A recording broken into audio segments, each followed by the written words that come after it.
So we are about to come on to our 13th year of the Honor Remember Gold Star Family Evening. 13 years. We started this in, I think our first one was in 2010, and 2010 was that year. Started with a handful of families at the Founders Inn and a few speakers, and just wanted to get some families together, you know, to have a wonderful evening of sharing and just enjoying each other, right? Getting to meet each other. And now, you know, 13 years later, you know, we're still wanting to make sure that these families are not forgotten. Obviously, their loved ones are not forgotten, but, you know, we do that in a different way. But it's the families, you know, Mike, that are still with us, that are still grieving. And we want to make sure that they know personally that they haven't been forgotten, you know, as well as their loved one. George, one of the awkward things, and I don't really know how to say this, but you know it's true, is when a soldier, sailor, airman gets killed in action, the wife is the one who, you know, receives the flag and is the one who receives all the honors. And it seems like the mom and dad are sort of not elevated to as proper of a degree of respect as they should be. So is there kind of a, I don't know, an awkward weirdness among Gold Star families depending upon what the definition of your Gold Starness is? Right. Oh, that's an interesting question.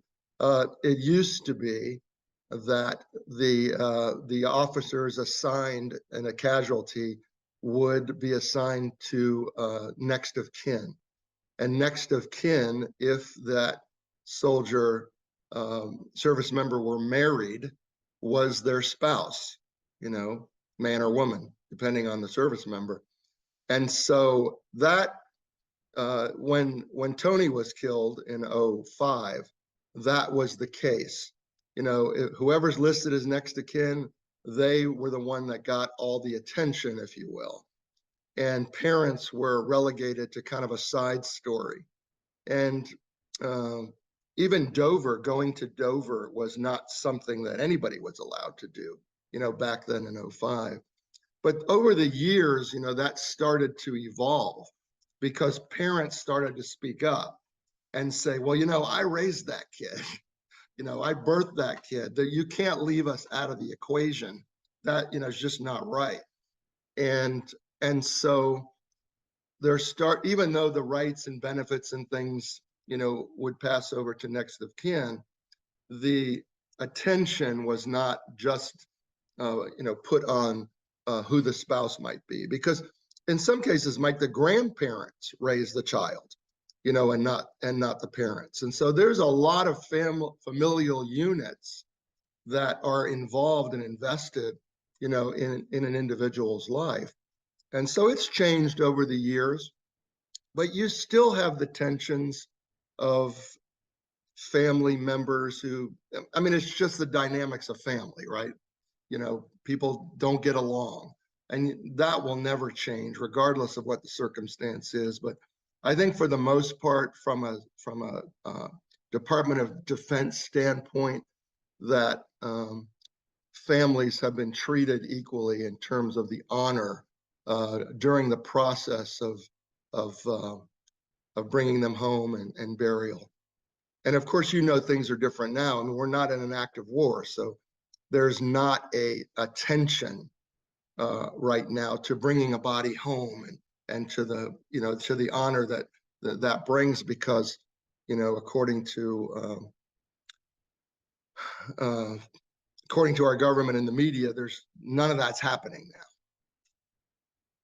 Way long answer, sorry. Yeah, well, the only reason I asked it is just popped into my head because Joanne Steen, the last book she wrote, kind of delved into this a little, that there's different degrees of Gold Star familyness, and sometimes mom and dads, for no, you know, good reason, are sort of given like second status.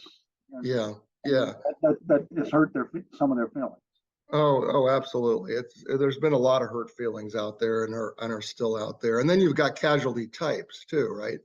because some people think that, well, if my loved one died as a result of serving, not as a result of serving, but in direct action to serving, maybe I should have a different status than someone who died of a medical condition or a motorcycle accident or post-traumatic stress after the fact. And so you've got this whole dichotomy of variation there that drives me crazy, because of how people feel they're stigmatized or not included. And so there's certainly a lot of healing, right, that needs to happen between family relations and between different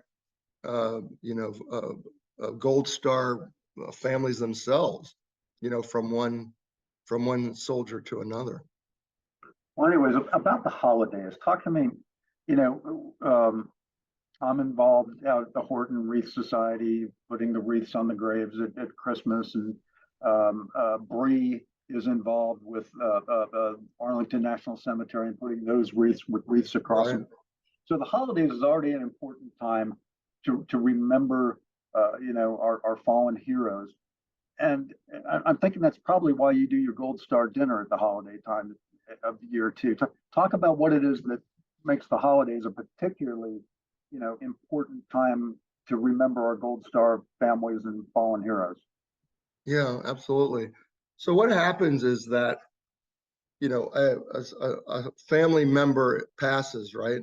And basically you've gone through this process of grief, no matter when that was. I mean, it could have been yesterday, it could have been a year ago, it could have been, Tony's now gone 17 years.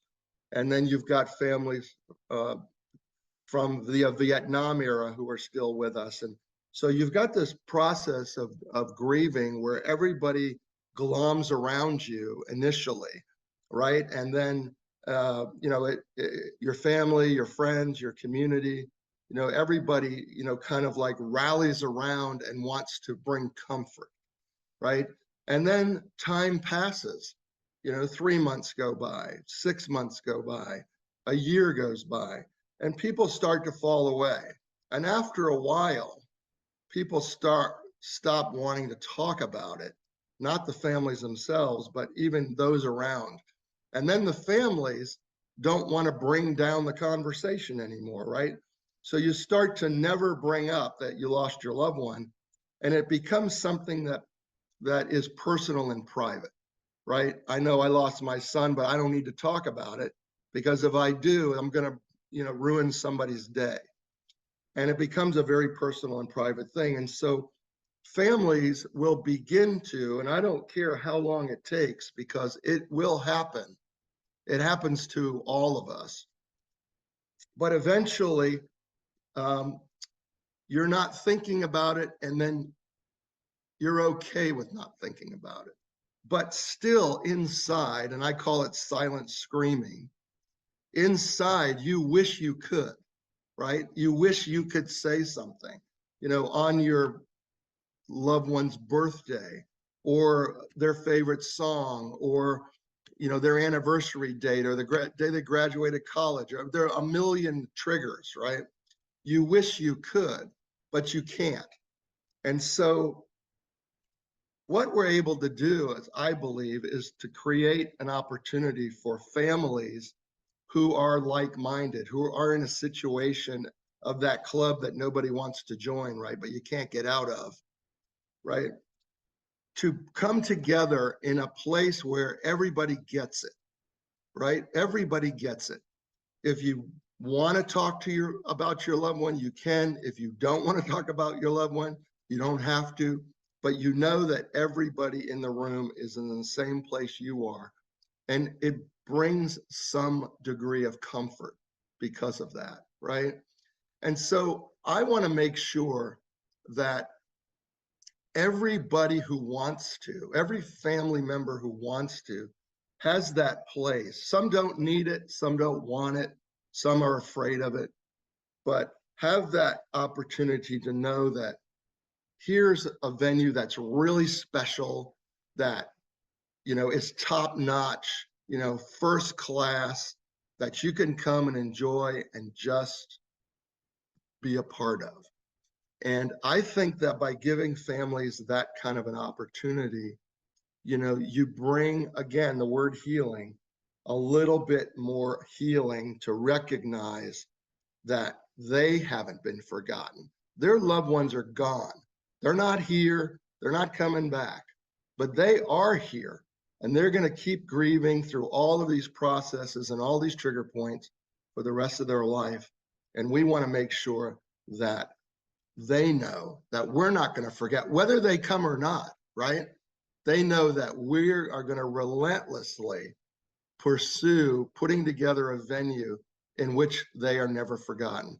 And that's why we continue to do our runs every year, Mike, and we try to expand those runs, because it's not about whether or not you can be there or not be there. It's a matter of you knowing that, hey, here's an organization that really never forgets, no matter what it takes to put together, we will be there and continue. And, that's the importance of it. I was just sitting here thinking, we came through those 2 years of COVID. Did that mess up the dinner? I am so, persistent that even through COVID, as its worst time, with all the restrictions in Virginia, we had first been told that we were okay to gather with 250, attendees. And we were okay. And the hotel said, okay, great. We can have 250 attendees. I said, wonderful. We'll limit it to 250. 2 weeks before the venue, they said, oh, by the way, now we're limited to 25. You can't have 250. The governor has now said that you can't gather in groups bigger than 25. And I went, okay, great. And then so the hotel said, well, in that case, we'll just let you know if the governor changes that. I said, we have an event in 2 weeks. I said, you can't wait to tell me whether the governor is going to open that restriction or not. I'm 2 weeks away. I've got to make a decision. So I said to the hotel, how many rooms of 25 can you make me?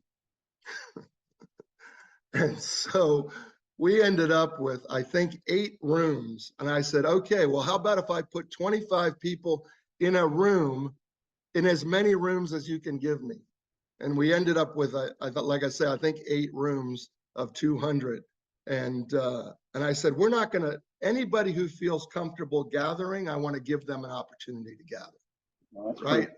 That's good. Yeah. So we didn't miss a beat. Last year was a more normal, like everybody in one room. Everybody, last year was more normal. We still had hesitation because people didn't want to gather. Some people didn't want to gather, but we still had over 300 family members there last year. So everybody was more back to, and I think this year we're going to be more back to normal. I already have almost 150 registrants, which is way more than I've ever had this early.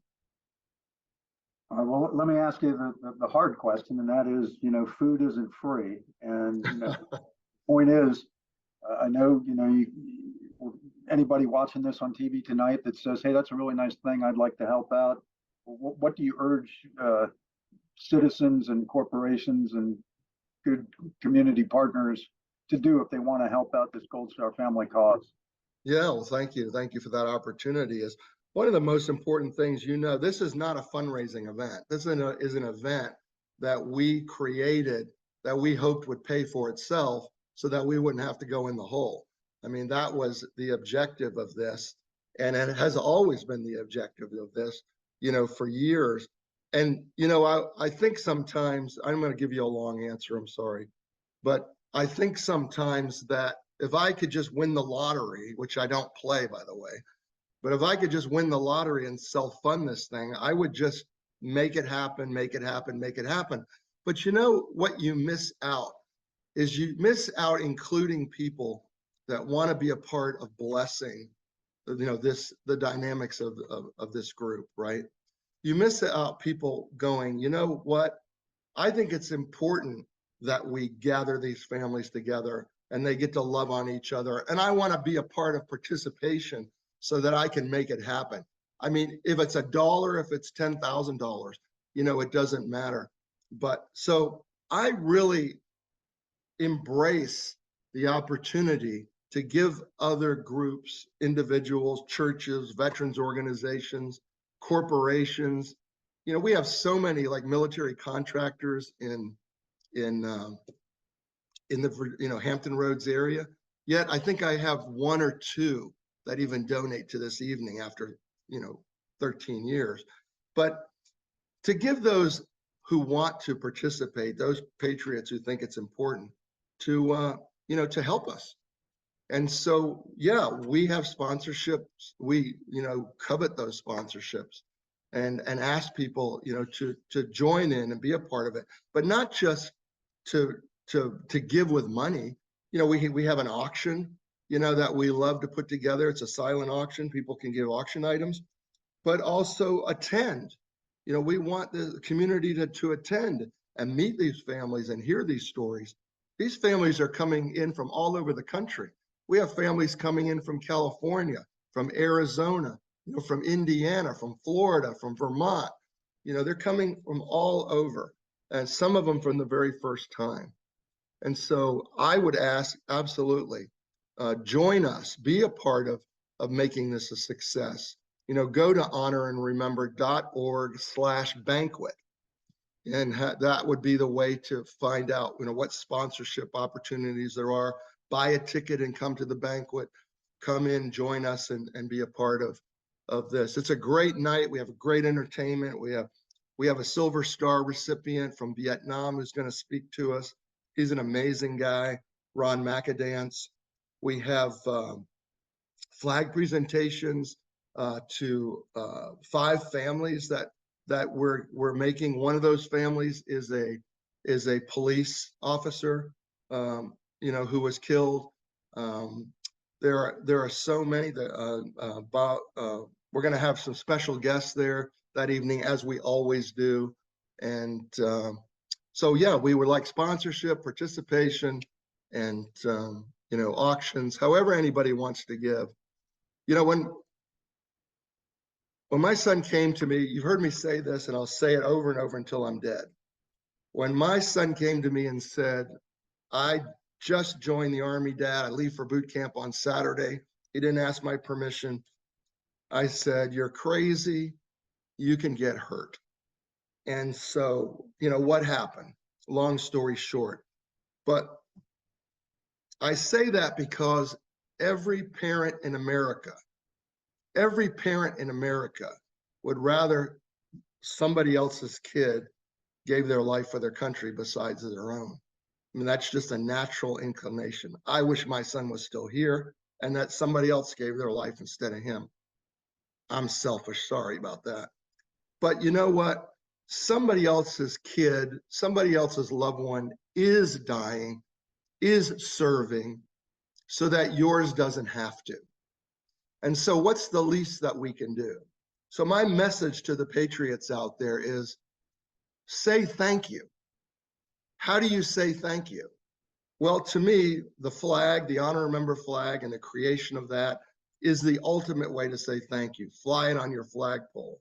But when we do an event such like this, you can say thank you by participating in helping us bring healing and comfort to the families who have given their loved ones.